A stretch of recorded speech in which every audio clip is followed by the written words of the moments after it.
तो प्रश्न उठता है, कैसे पहचाने? हाँ, ये इंपॉर्टेंट है। कैसे पहचाने इन आत्माओं को और इस आत्मा से भरे सेवकों को? 4 तरीके से या 4 प्रकार से, टोटल 4 प्रकार से आपके बीच में रख रहा हूं। आपका दिमाग अभी उड़ने वाला है। आप मुझे नहीं पता क्या होने वाला है, बहुत ध्यान से सुनिएगा। कैसे पहचाने इस आत्माओं को या आत्मा से भरे सेवकों को? यूट्यूब वालों तुम भी सुनो। सबसे पहला, बहुत ध्यान से सुनना, ऐसे सेवक की बातें परमेश्वर के राज्य से मैच नहीं करेंगी। कौन से सेवक? जिनके अंदर लूसीफर की आत्मा है। ऐसे सेवकों को कैसे पहचाने? जो अब भी, देख लीजिए, अब भी काम कर रही है और ये मसीह के विरोधी। कैसे पहचाने? 4 तरीके से या 4 प्रकार से। तो इसमें सबसे पहला है, ऐसे सेवक की बातें, ऐसे सेवक की बातें परमेश्वर के राज्य से मैच नहीं करेंगी। इसका मतलब है परमेश्वर का राज्य याद आ गया, किंगडम, उसका किंगडम, यीशु किंग, कलीसिया उसकी किंगडम याद आ गया। तो लिखा है उसकी बातें मैच नहीं करेंगे। पास्टर डैनियल बातें क्यों? आपने बातें क्यों लिखा है? याद है यीशु का स्टेटमेंट मत्ती 7:16, वो कहता है कि उनके फलों से तुम उन्हें पहचान लोगे। किसको? किसको? लूसीफर की आत्मा को। किसको? ऐसे सेवकों को जिसके अंदर लूसीफर की आत्मा है। फलों का मतलब क्या पता है? बातें। तो यीशु कहता है, क्या झाड़ियों से अंगूर और उठ कटारों से अंजीर तोड़ते हैं? क्या जंगली पेड़ से अंगूर आता है? क्या काठीले बाबुल का पेड़ क्या अंजीर पैदा कर सकता है? तो यह दुष्ट आत्मा से भरा सेवक, कम ऑन, यह दुष्ट आत्मा से भरा सेवक परमेश्वर के राज्य की बातें कैसे कर सकता है? कम ऑन, कैसे कर सकता है? ऐसे सेवक 50 भरे पड़े हैं फेसबुक और यूट्यूब पे, जो यीशु की राज्य की बातें नहीं करते, लेकिन वो क्या कहते हैं? हमारी सुनो। कैसे बोलते हैं? तुमको अंगूर खिलाएंगे लेकिन झाड़ियों से, अंजीर खिलाएंगे लेकिन बाबुल के पेड़ से।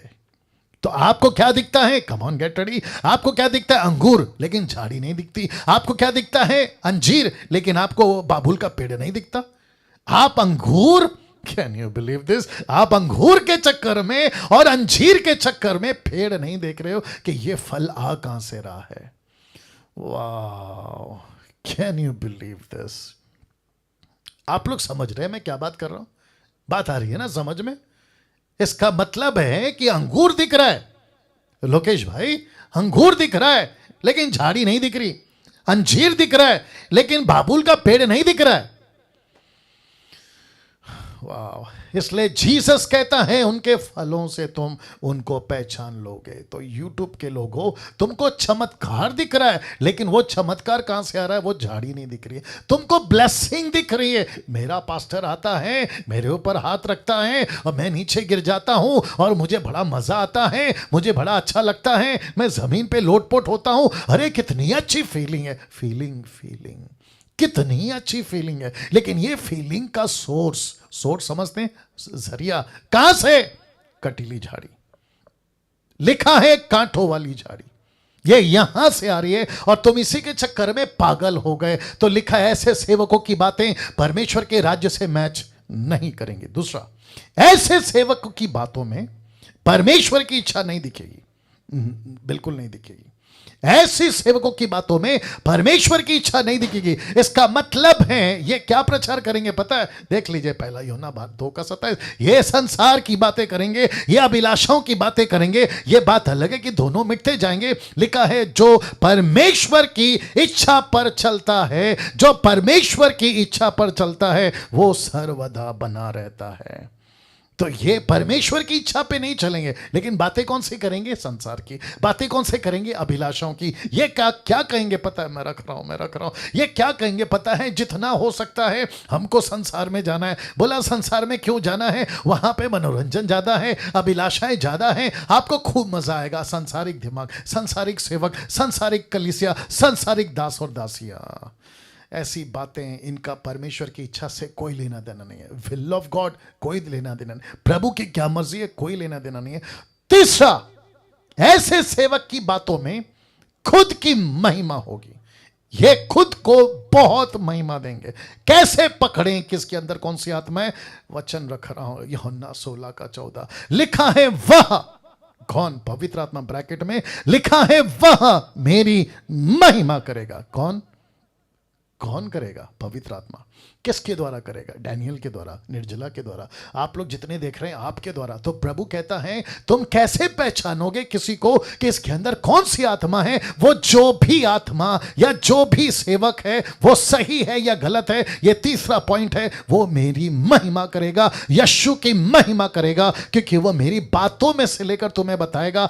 ऐसे जो खुद को सेंटर में रखते हैं, ये परमेश्वर को महिमा कैसे दे सकते हैं? जो मेरे पास आओ, मुझसे प्रार्थना करवाओ, मैं तुम्हारा पास्टर हूं, मुझे छोड़कर कहीं नहीं जाना। तो जिसको कहते हैं कि आई सेंटर, समझ गए? आई सेंटर, नॉट जीसस सेंटर, ये है आई सेंटर। मैं दिखूंगा, मैं पास्टर हूं, मैं चर्च में दिखूंगा, मुझसे प्रार्थना कराओ, मेरा हाथ इंपॉर्टेंट है, मैं जब तक नहीं बोलता कुछ नहीं होगा। ये इसको कहते हैं आई सेंटर।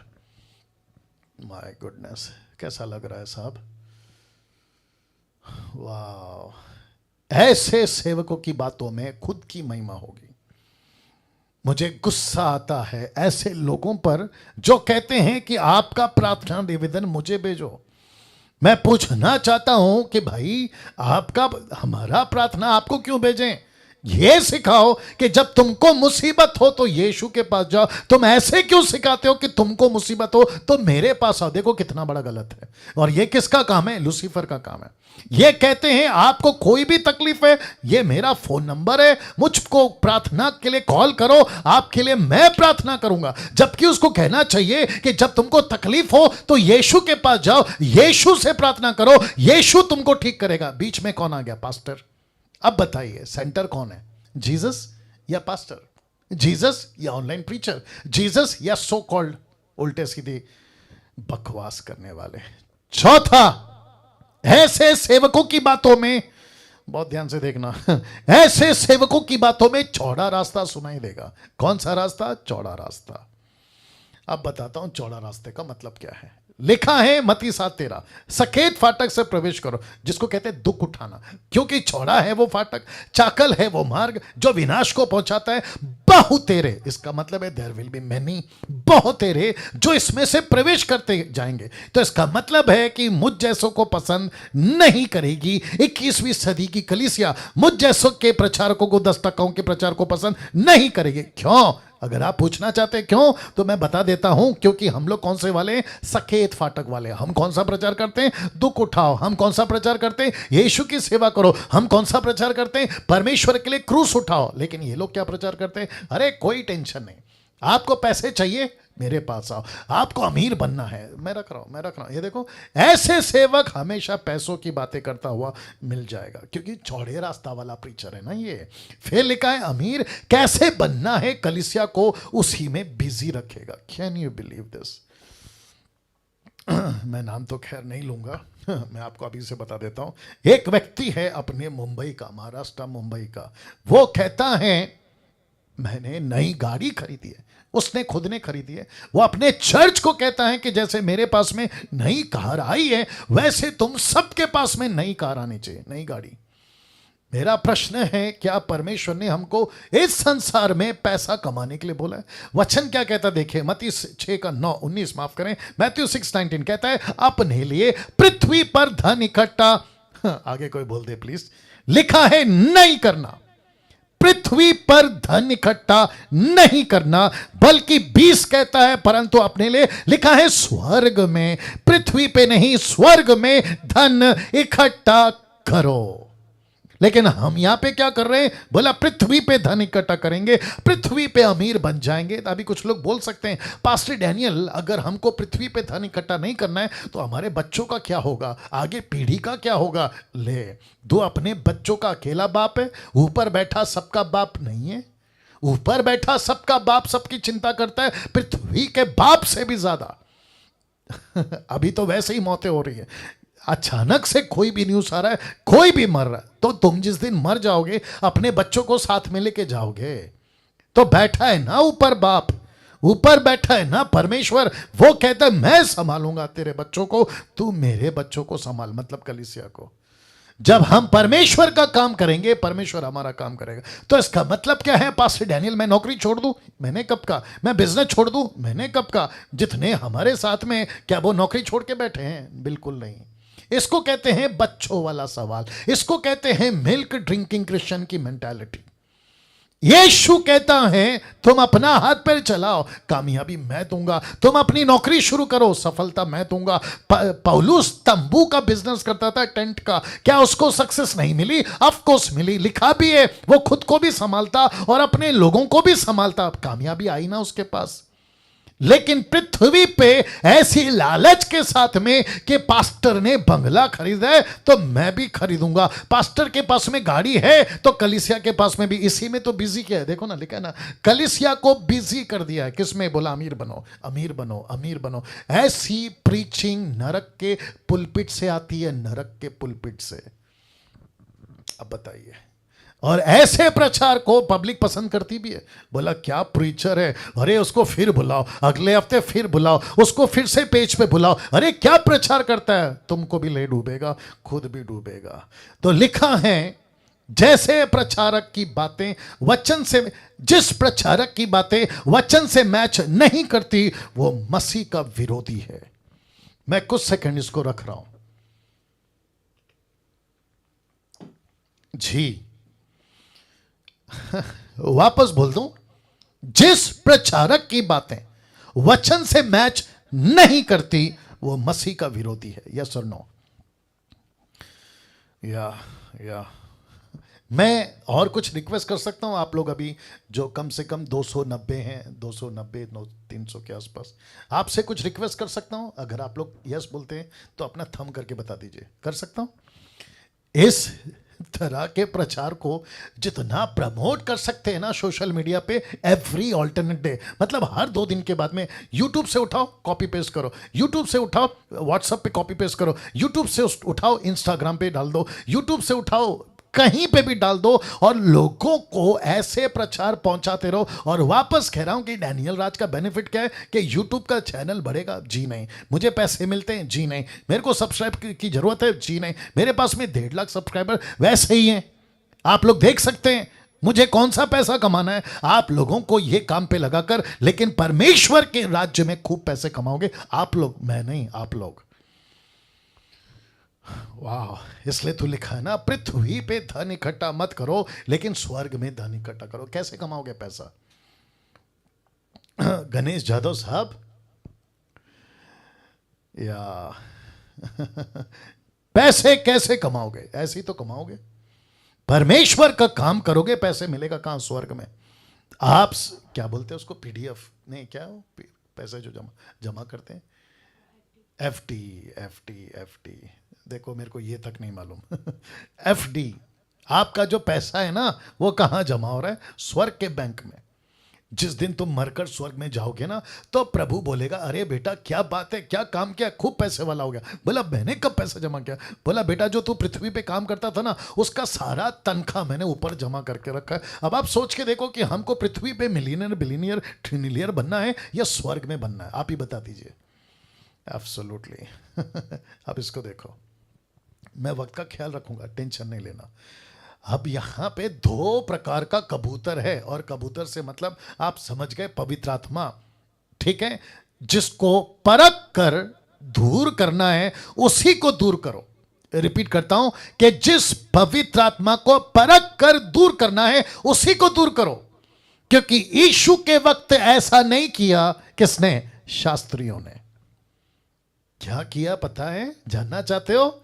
रख रहा हूं, मरकुस 3 का 28 से 30 में, मैं तुमसे सच कहता हूं। किसने कहा? यीशु ने। मनुष्य की संतान के लिखा है सब पाप और निंदा जो वे करते हैं क्षमा की जाएगी, परंतु जो कोई पवित्र आत्मा के विरुद्ध निंदा करे वह कभी भी क्षमा नहीं किया जाएगा, नहीं किया जाएगा।